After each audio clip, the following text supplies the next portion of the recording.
हाँ जी बच्चों, एक क्वेश्चन नंबर 4 करवा रहा हूँ कैपिटल बजटिंग में। उसके बाद आईआरआर मेथड डिस्कस करना आज आपके साथ। कहता है PR engineering limited is considering the purchase of a new machine which will carry out some operations which are at present performed by manual labor. The following information related to the two alternative models MX and MY are available. आपसे पहले question को समझा करो। कहता PR engineering limited नई machine purchase करने को सोच रही है जो कि बिजनेस के कुछ ऑपरेशंस को परफॉर्म करेगी जो आज की डेट में मैनुअल लेबर के द्वारा परफॉर्म किए जा रहे हैं। Following information related to the two alternative models. MX और MY दो ऑल्टरनेटिव मॉडल हैं मशीन के, और यहाँ पर आपको बताना है कि कौन सी मशीन बेटर होगी। कॉस्ट ऑफ मशीन 8 लाख है MX और MY 10,20,000 है।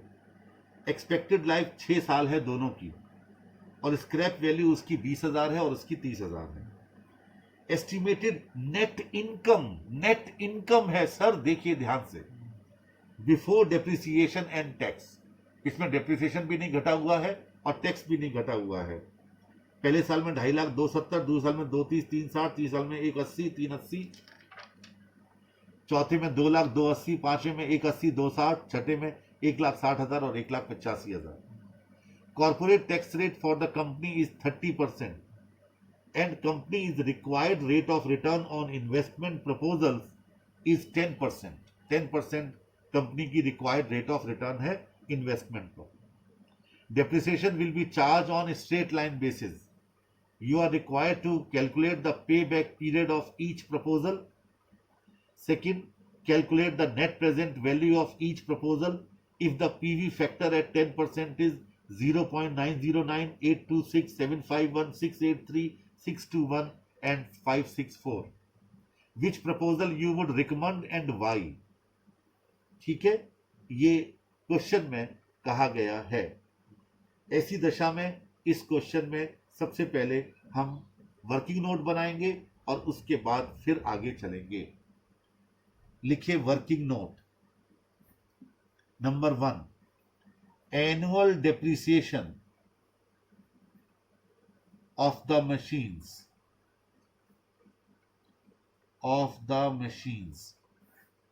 सबसे पहले मशीन MX कितनी कॉस्ट थी? 8 lakh minus 20,000 divided by 6 years, कितना आया जी? 1,30,000 डेप्रिसिएशन। मशीन MY कितना है जी?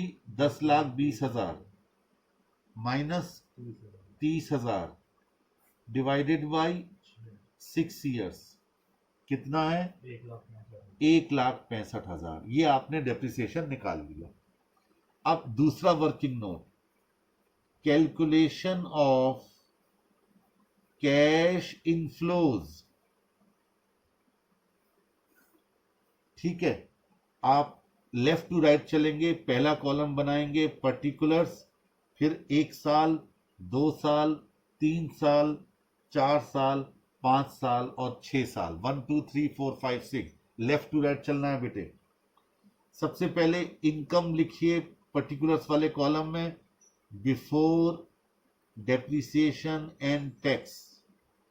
ये आप लिखिए मशीन MX की। MY का दोबारा बनानी पड़ेगी। कितना कितना था जरा बताइए? 2,50,000, 2,30,000, 1,80, मेरे ईयर्स आगे पीछे हो गए हैं। 1,80, 2 लाख और 1,80, कितने साल है भाई? 1 2 3 4 5। ओफो मेरा, चलो मैं दोबारा लिख रहा हूं क्योंकि मेरा ये गड़बड़ हो गया। पहला था 2,50,000, दूसरा था 2,30,000, तीसरा था 1,80,000, चौथा था 2 लाख, पांचवा था 180 और छठा था 1,60,000। एग्जाम में थोड़ा ध्यान रखना जिससे कि गड़बड़ ना हो जाए, आपका ईयर के हिसाब से ही चलना। लेस डेप्रिसिएशन 130 130 130 स्ट्रेट लाइन है तो बराबर रहेगा 130 130 और 130। अब जो बचा उसे कहते हैं पीबीटी, प्रॉफिट बिफोर टैक्स। 1,20,000 पहले साल का, 1,00,000 दूसरे साल का, 50,000 तीसरे साल का, चौथे साल का 70,000, पांचवें का फिर 50,000 और फिर 30,000। लेस कीजिए tax at the rate of 30%। ये आ गया 36,000, 30,000, 15,000, 21,000, 15,000, 9,000। ये बचा 84,000, 70,000, 35,000। 70 में से 21 चले गए, 49,000, 35,000 और 21,000। ऐड कर दीजिए डेप्रिसिएशन। आपको कैश फ्लो चाहिए तो 31 सब में ऐड कर दीजिए। 1,30,000, 1,30,000, 31, 31, 1,30,000 और 1,30,000। ये आ गया 2,14,000 पहले साल में, 2,00,000 दूसरे साल में, तीसरे में 1,65,000, चौथे में 1,79,000, पांचवें में 1,65,000 और 1,51,000। ये निकल के आ गया आपका cash inflows for machine MX in these 6 years। अब आइए मशीन MY। मशीन MY, चलिए इसकी इनकम लिखते हैं 2,70,000, 3,60,000, 3,80,000, 2,80,000, 2,60,000, 1,85,000। लेस कीजिए डेप्रिसिएशन 1,65,000, 1,65,000 सब में से लेस कर दीजिए।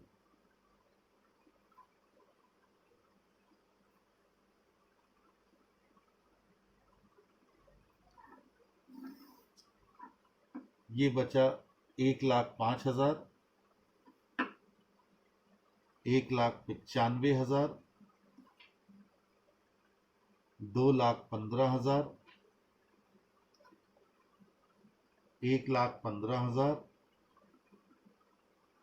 95,000 और 20,000। लेस कीजिए tax at the rate of 30%। कितना आया? 31,500 और 1,95 का 30,000, 58,500, 64,500,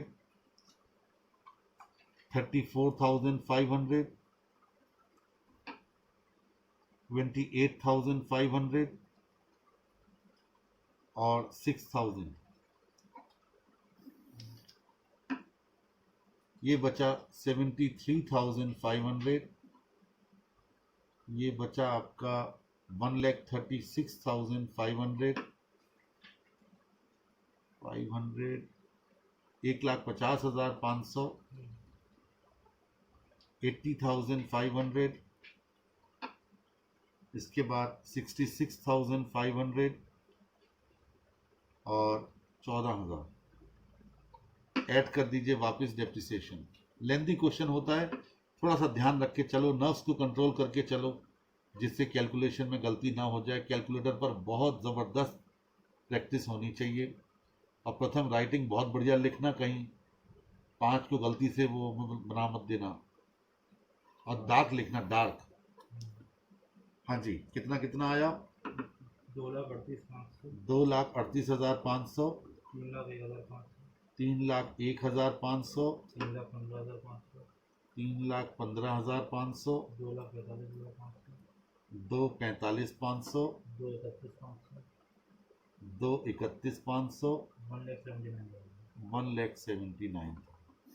ये वर्किंग नोट तैयार हो गया आपका। इसमें अब और कुछ नहीं करना है, ठीक है। अब आइए मेन क्वेश्चन पर। हेडिंग डालेंगे calculation of pay back period. क्योंकि कैश इनफ्लोज आपके अनइक्वल हैं तो टेबल बनेगी, ठीक है। एम एक्स की टेबल और एम वाई की आमने सामने बना लीजिए, there is no problem.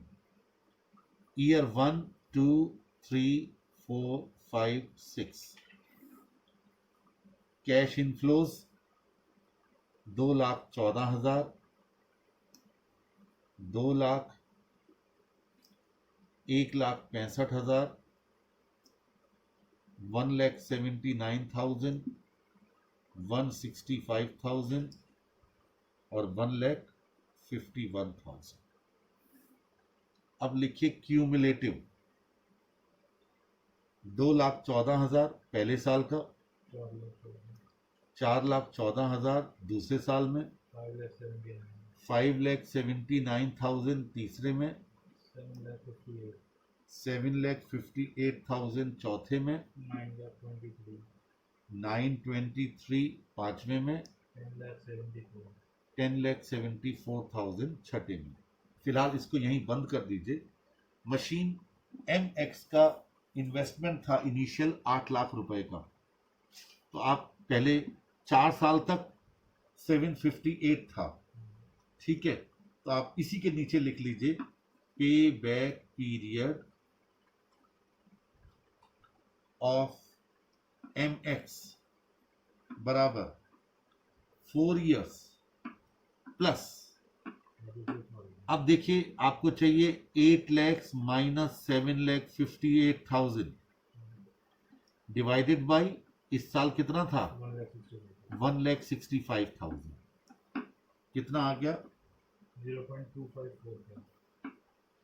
4.25 years. ये आ गया टोटल 4.25 ईयर्स, ठीक है। अब आइए मशीन वाई। कैश इनफ्लोज ये थे 2,38,500, 3,01,500, 3,15,500, 2,45,500, 2,31,500 और 1,79,000। क्यूमुलेटिव निकाल लीजिए इसका 2,38,500, 5,40,000, 8,55,500, 11,01,000, 13,32,500, 15,11,500। अब इसका पे बैक पीरियड निकालिए। इसमें इन्वेस्टमेंट था 10,20,000, तो 8,55 तक तो 3 साल आ गया, तो आ गया 3 years plus 10,20 minus 8,55,500 divided by 2,45,500। यानी जितने वर्षों में आपने निकाला वो तो 3 साल हो गया। अब आपको चाहिए 10,20,000 और अगर हम चौथे साल का जोड़ देते हैं तो ये 11,01,000 हो जाता है। तो 4 साल तो हमारा पेबैक पीरियड हो नहीं सकता। तो जितना बचा पड़ा है 1,45,500 या 1,44,500, अब वो 2,45,500 जब 12 महीनों में हम कमा रहे हैं तो बाकी बचा हुआ 1,44,500 कितने महीनों में कमाएंगे? हाँ जी, कितना आया? 3.67 ईयर्स। तो पे बैक पीरियड के मुताबिक तो मशीन YMY बेटर है, क्योंकि यहां पर आपका जो पे बैक पीरियड है वो सबसे कम है। अब फिर एक टेबल बनेगी, हेडिंग डालेंगे कैलकुलेशन ऑफ NPV। एक बात ध्यान रखिएगा, NPV में भी क्या बनता है? NPV में भी आपका कैश फ्लो को ही प्रेजेंट वैल्यू में कन्वर्ट करना पड़ता है। अब यहां पर आप ईयर में लिखेंगे 0 सबसे पहले, 1 2 3 4 5 6 और उसके बाद स्क्रैप वैल्यू। ठीक है, 0 के आगे लिख दीजिए कैश फ्लोज में 8 लाख और वो भी ब्रैकेट में, ये आपका आउटफ्लो है। 0 जरूर लिखा करो, ठीक है, और 8 लाख माइनस में। इसके बाद 2,14,000 पहले साल में प्लस में, फिर 2 लाख रुपए दूसरे साल में, फिर 1,65,000 तीसरे साल में, 1,79,000 चौथे साल में, 1,65,000 पांचवें में, 1,51,000 छठे में और स्क्रैप वैल्यू 20,000 रुपए छठे साल के एंड में। इसके बाद पीवी फैक्टर 8 लाख के आगे 1.00 और वो क्वेश्चन में आपको दिया गया था 0.909, 0.826, 0.751, 0.683, 0.621, 0.564 और 0.564। स्क्रैप वैल्यू छठे साल में मिलेगी तो यहां पर भी 0.564 ही होगा। अब इनको मल्टीप्लाई करके हम क्या निकालेंगे? Present value. तो 8 लाख को 1 से मल्टीप्लाई किया तो ये 8 लाख ब्रैकेट में एज इट इज आ गया। अब 2,14,000 को 0.909 से किया, ये आ गया 194,526। ये हैंड टू हैंड आप उसमें डालते जाइए मेमोरी में, जिससे टाइम कम से कम खर्च हो। इसके बाद 2 लाख को 826 से मल्टीप्लाई किया तो 1,65,200। 1,65,000 को 0.751 से किया 1,23,915। इसके बाद 1,22,257। इसके बाद 1,02,465, 85,165 और 11,280। अब मेमोरी अगर आपने की हो तो उसका टोटल में से 8 लाख घटा दीजिए।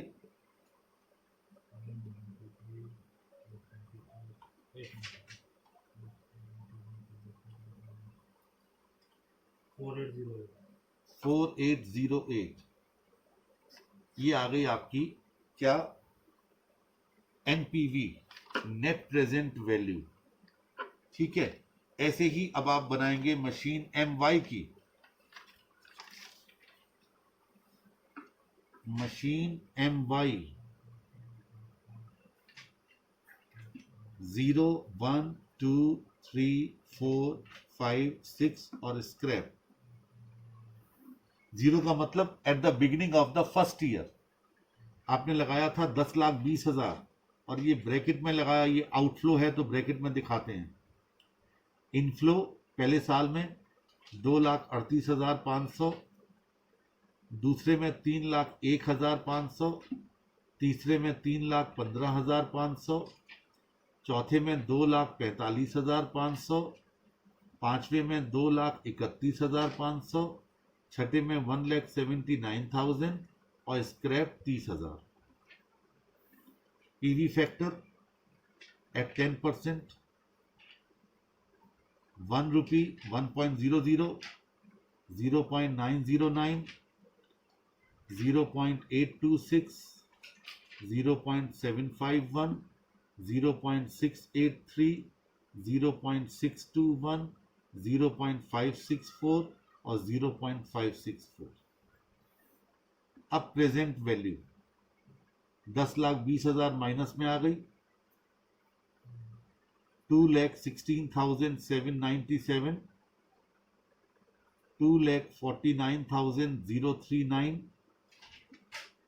2,36,941, 1,67,677, 1,43,762, 1,09,56 और 16,920। टोटल कर लीजिए तो एनपीवी इसकी आ जाएगी 1,12,092।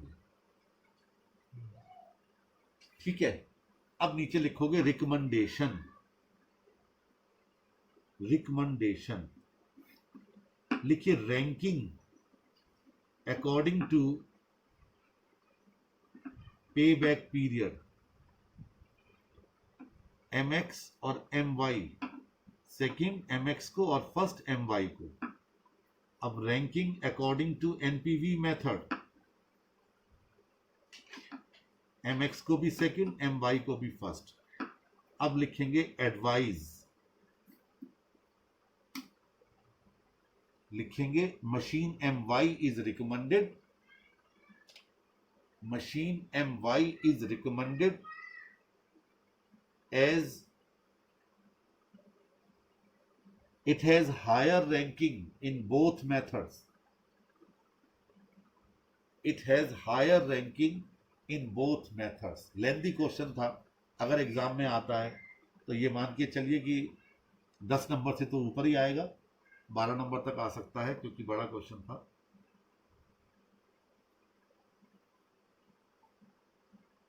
ये था आपका, इसमें एनपीवी मेथड भी आ गया और पे बैक पीरियड मेथड भी आ गया। बस ये अच्छा था, दोनों ही मेथड में कैश फ्लो यूज होता है, इसलिए आपने कैश फ्लो निकाल करके दोनों जगह वही इस्तेमाल कर लिया। ठीक है, और बताइए।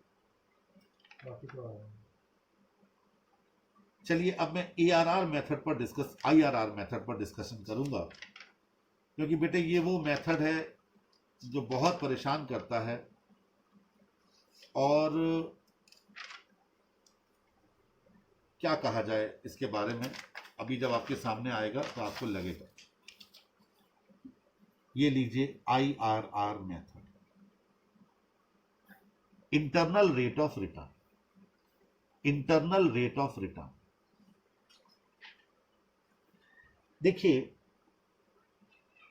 ये वो रेट ऑफ रिटर्न है which is internal to a given project for discounting various cash inflows occurring from a given project in such a way that the time value of cash inflows at the internal rate of return will be equal to the initial investment. Internal rate of return एक ऐसा method है जिसमें IRR इस basis पर निकाली जाती है कि जो कैश इनफ्लोज हैं हमारे, उनकी डिस्काउंटिंग वैल्यू इनिशियल इन्वेस्टमेंट के एकदम बराबर हो। आप गौर कीजिएगा, आपने ये मेथड किया है और वो मेथड आपने किया है एनपीवी। उस एनपीवी में भी आप डिस्काउंट वैल्यू निकाला करते थे कैश फ्लोज की और उसको कंपेयर करते थे इनिशियल इन्वेस्टमेंट के साथ। यानी एनपीवी और IRR दोनों मेथड में एक दूसरे की सिमिलरिटी है। बस फर्क इतना है कि एनपीवी में आपकी पॉजिटिव एनपीवी आ जाती थी तो आप कहते थे कि प्रोजेक्ट को एक्सेप्ट कर लेना चाहिए, और अगर नेगेटिव आती थी तो आप कहते थे कि प्रोजेक्ट को रिजेक्ट कर देना चाहिए। लेकिन यहां पर आपको एनपीवी और इनिशियल इन्वेस्टमेंट को इक्वल लाना है। ना पॉजिटिव एनपीवी होगी और ना नेगेटिव एनपीवी होगी।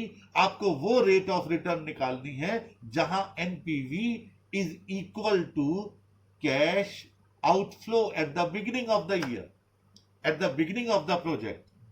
अगर इसे हम फॉर्मूले में रखें तो फॉर्मूला होगा CO0, यानी cash flow, cash outflow at the beginning is equal to CF0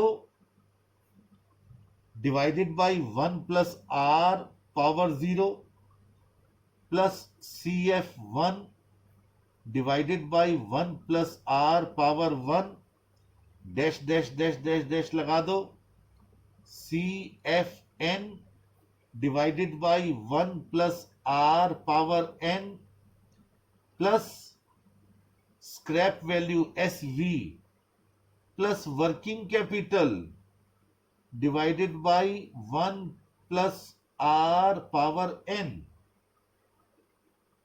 आप कहेंगे सर ये क्या बला आ गई पीछे? दरअसल बला है सेल्वेज वैल्यू, जिसे आप स्क्रैप वैल्यू भी कहते थे। वो भी आपको छठे साल के एंड में अभी क्वेश्चन किया है, हमें प्राप्त हुई। और वर्किंग कैपिटल, कई कई किसी क्वेश्चन में यह भी कहा जाता है कि वर्किंग कैपिटल आपने शुरू में 50,000 रुपए लगाई थी, वो तो आपने कैश आउटफ्लो में जोड़ दी होगी और 6 साल बाद उसमें से 30,000 वापस मिल गई, तो वो हम खुश नहीं हो जाएंगे कि 50 गई 30 वापस आ गई तो 20,000 का ही तो नुकसान हुआ। नहीं सर, वो 30,000 रुपए की वापस आई है उस दिन के 1 रुपए के हिसाब से, आपको उसकी प्रेजेंट वैल्यू निकालनी है। तो यहां पर उसके नीचे भी 1 प्लस R पावर n लिखा। n का मतलब नंबर ऑफ ईयर्स, 1 का मतलब पहला साल, 2 का मतलब दूसरा साल, 3 का मतलब तीसरा साल, CO का मतलब cash outflow at the time 0, R का मतलब डिस्काउंट रेट जिसे कहते हैं IRR, जो आपको निकालनी है। यानी क्या है IRR? is the rate of return at which present value of cash inflows is equal to present value of cash outflows. Cash outflows। और सबसे बड़ी प्रॉब्लम क्या है? यहां डिस्काउंटिंग रेट नहीं दी गई होगी। एनपीवी में तो क्या था, डिस्काउंटेड रेट आपको मिलती थी, आप आसानी के साथ वहां पर निकाल लिया करते थे। 1 divided by 1 plus 2, 1 plus 1 2, 1 plus 1 0, जो भी होता था 10%, 12%, 18%। बट यहां पर तो डिस्काउंटेड रेट दी ही नहीं जाएगी। अब कैसे निकालेंगे आप? ये अपने आप में एक बहुत बड़ा सवाल है। इसके लिए एक छोटा सा एज्यूम्पशन है। दरअसल ये ट्रायल एंड एरर मेथड है बच्चे, ध्यान रखना। एक नहीं तो दूसरा, दूसरा नहीं तो तीसरा। मान लो पहली बार आपने रेट लिया, वो नहीं आया, तो फिर दूसरा ट्राई करो, तीसरा करो, दूसरी बार में भी नहीं आया, चौथा करो। इसलिए एग्जाम में कोशिश की जाती है कि अगल बगल बच्चों से जिनका ये IRR आ गया है, कहीं हल्की सी हवा पानी ले ली जाए।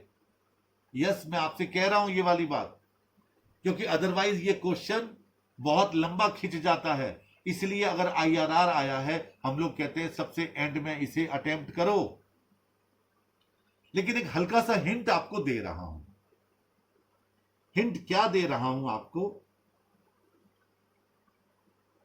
2 चीजें दूंगा और उन दोनों चीजों में फिर आपको जो ठीक लगे उसे आपको एग्जाम में अडॉप्ट करना है।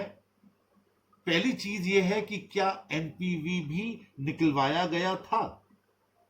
मेरी बात को ध्यान से सुनना, क्योंकि एनपीवी अगर निकलवाया गया है IRR के साथ में, तो एनपीवी के लिए डिस्काउंटिंग फैक्टर आपको जरूर दिया गया होगा। उसी को नहीं लेना है, हाँ उसी के आसपास होगा। बिल्कुल सही कह रहा है प्रथम, क्योंकि एनपीवी पॉजिटिव आई है, आपको उसे थोड़ा कम करना है। कम करने के लिए डिस्काउंट फैक्टर बढ़ेगा, क्योंकि डिस्काउंट अगर 25% है एनपीवी के लिए और वहां पॉजिटिव एनपीवी आ रही है, आपको तो इक्वल चाहिए, तो डिस्काउंट फैक्टर 26, 27, 28 आपको लेना पड़ेगा, 30 लेना पड़ेगा। अब वही समस्या है, 30 लें कि कितना लें, और फिर 2 रेट लेनी है और 2 के बाद फिर आपको निकालनी है आईआरआर। तो एक तो सबसे पहले क्या है, जरा मैं वो आपको समझाता हूं और उसको समझ करके फिर आपको आगे चलना है, प्लीज ध्यान से देखना। मान लीजिए एनपीवी क्वेश्चन में आपसे निकलवाई गई है, if NPV is also to be calculated. मैं खाली अंदाज बता रहा हूं। तो क्या किया, जितनी आपकी एनपीवी आएगी, नेट प्रेजेंट वैल्यू आएगी, उसमें आप इनिशियल इन्वेस्टमेंट को डिवाइड कर दीजिए, मल्टीप्लाइड बाय 100 कर दीजिए। ये पहला स्टेप हो गया। ये एडजस्टिंग मोड कहा जाता है। एडजस्टिंग मोड निकाल रहे हैं आप। जितनी एनपीवी आई उसमें डिवाइड किया इनिशियल इन्वेस्टमेंट मल्टीप्लाइड बाय 100। अब ये जो भी आ गया, मान लो 6.3 आ गया या 6.4 आ गया, 6.5 आ गया, अगर 5 या 5 से अधिक आया तो पूरा राउंड ऑफ कर लो, और 5 या 5 से कम आया तो उसे इग्नोर कर दो, वो ले लीजिए। और चूंकि ये पॉजिटिव रेट थी, पॉजिटिव एनपीवी थी, तो जो एनपीवी आपने निकाली थी, दूसरा स्टेप पर आ जाइए, और वो जो केसी था यानी कॉस्ट ऑफ कैपिटल थी, जो आपने डिस्काउंटेड रेट लेकर के एनपीवी निकाली थी, उसमें प्लस कर दीजिए वो जो अभी आपने एडजस्टमेंट मोड निकाला था, NPV divided by initial investment into 100 करके। तो ये रेट आ गई, इस रेट पर आप निकालिए। अब यहां ध्यान से सुन लीजिए मेरी बात। अगर बाई चांस ये जो रेट आपकी थी इस पर स्वाभाविक रूप से ज्यादा होगी, मान लो 20% था आपका जिस पर आपने एनपीवी निकाला था, आपने उसमें करेक्शन या एडजस्टमेंट 6 का और ऐड कर दिया, तो एक 26 पर आ गया, एक 20 पर आ गया। 26 वाली पर जो आपका एनपीवी आएगी वो इनिशियल इन्वेस्टमेंट से कम होगी, और जो 20% पर आपने एनपीवी निकाली थी वो इनिशियल इन्वेस्टमेंट के ज्यादा होगी, है तभी तो एनपीवी आई है पॉजिटिव। फिर इन दोनों को इंटरपोलेट करना है आईआरआर निकालने के लिए, इंटरपोलेट करना है आईआरआर निकालने के लिए। अभी जब क्वेश्चन करेंगे तब थोड़ा थोड़ा दिमाग में आएगा। ये बहुत बड़ा लेक्चर है बेटे, इतना आसान नहीं है इसको समझना, ये बड़ी टेंशन वाला काम है। यानी क्या किया, दोबारा समझो। अगर किसी क्वेश्चन में एनपीवी और आईआरआर दोनों निकालने को कही जाए तो आप पहले एनपीवी निकाल लेंगे, उस एनपीवी का इनिशियल इन्वेस्टमेंट के साथ परसेंटेज निकाल लोगे, उस परसेंटेज को जिस पर आपने एनपीवी निकाली थी उसमें ऐड कर देंगे। अगर एनपीवी पॉजिटिव थी, अगर नेगेटिव थी तो उसमें से माइनस कर देंगे। तो आपके पास 2 रेट आ जाएंगी, एक एनपीवी वाली और एक दूसरी वाली। इन दोनों पर आपको आंसर निकालना है। बस अभी आधा काम हुआ है, आधा काम इसके बाद होना है। ठीक है, आधा काम क्या होना है इसके बाद वो भी समझ लीजिए साथ साथ। आपने 20 पर तो एनपीवी निकाल रखी है, और फिर आपने 26 या 25 या 24 जो भी आई उस पर आपने एनपीवी निकालनी है, डिस्काउंटिंग फैक्टर को ध्यान में रख करके। ठीक है, ये जो 20% था इसे कहते हैं लोअर रेट ऑफ रिटर्न, और जो 26% आया इसे कहते हैं हायर रेट ऑफ रिटर्न। अब आईआरआर निकालने के लिए हम फॉर्मूला लगाएंगे LRR यानी lower rate of return plus present value at lower rate of return. प्रथम बताओ, लोअर रेट ऑफ रिटर्न पर प्रेजेंट वैल्यू कितनी होगी, कम होगी कि ज्यादा होगी? लोअर रेट ऑफ रिटर्न पे हाँ, ज्यादा होगी। ज्यादा होगी। Present value at lower rate of return minus initial investment divided by present value at lower rate of return minus present value at higher rate of return, यानी दोनों के बीच का difference, multiply by higher rate of return minus lower rate of return, यानी दोनों return के बीच का डिफरेंस। मैं पूरा फॉर्मूला रिपीट कर रहा हूं एक बार दोबारा।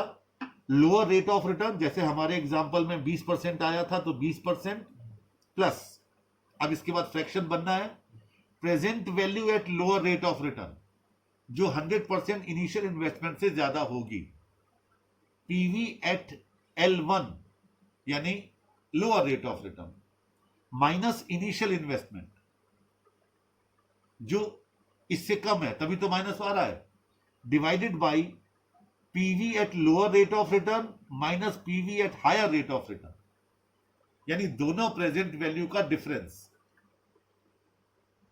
ठीक है, इसके बाद मल्टीप्लाइड बाय, इस फॉर्मूले को फिर मल्टीप्लाइड करना है, डिफरेंस इन रेट यानी HRR minus LRR, higher rate of return minus lower rate of return, ये मल्टीप्लाई यहां, हायर रेट ऑफ रिटर्न यानी 26 माइनस 20%, हमारे एग्जाम्पल के मुताबिक तो 6% से मल्टीप्लाई करना है, जो आंसर आएगा वो आएगा इंटरनल रेट ऑफ रिटर्न। और बेटे एग्जाम में ध्यान रखना, ये आंसर इन दोनों के बीच में ही आना चाहिए, पहली बात तो, और दूसरी बात हर बच्चे का अलग अलग आएगा। हो सकता है क्लास में 20 बच्चे बैठे हो तो 20 का अलग अलग आए, परेशान मत होना, सबका सही होगा, सबको पूरे मार्क्स मिलेंगे, बस खाली प्रोसीजर सही होना चाहिए सबका। इंटरनल रेट ऑफ रिटर्न, मान लीजिए किसी बच्चे ने ले लिया 24 और 20, किसी ने ले लिया 20 और 25, किसी ने ले लिया 20 और 26, सबके आंसर अलग अलग आएंगे। किसी ने ले लिया 20 और 24, सबके आंसर अलग अलग आएंगे। तो वहां पर ध्यान रखिएगा, इंटरपोलेशन हो रहा है, कोई 20 और 26 के बीच में इंटरपोलेट कर रहा है, कोई 20 और 25 के बीच में इंटरपोलेट कर रहा है, कोई 20 और 24 के बीच में इंटरपोलेट कर रहा है, तो सबके आंसर्स अलग अलग आएंगे। मकसद है कि कैश इनफ्लोज की प्रेजेंट वैल्यू जीरो आनी चाहिए, सॉरी इक्वल आनी चाहिए कैश आउटफ्लोज की प्रेजेंट वैल्यू के बराबर। ये पॉइंट डिस्कस किया गया जबकि एनपीवी दिया गया था साथ में, और आपने एनपीवी निकाला तो आपको हिंट मिल गया एनपीवी से। अब मान लीजिए एनपीवी है ही नहीं, अब वो हिंट भी खत्म। क्या? NPV is not to be calculated. लीजिए, NPV is not to be calculated, उस क्वेश्चन में खाली आईआरआर निकालने को कहा गया। तो वहां पर बेटे एक प्रोसीजर है, प्रोसीजर का स्टेप नंबर 1 ध्यान से लिखिए, फॉर्मूला लिख रहा हूं, total of cash inflows minus initial investment divided by number of years.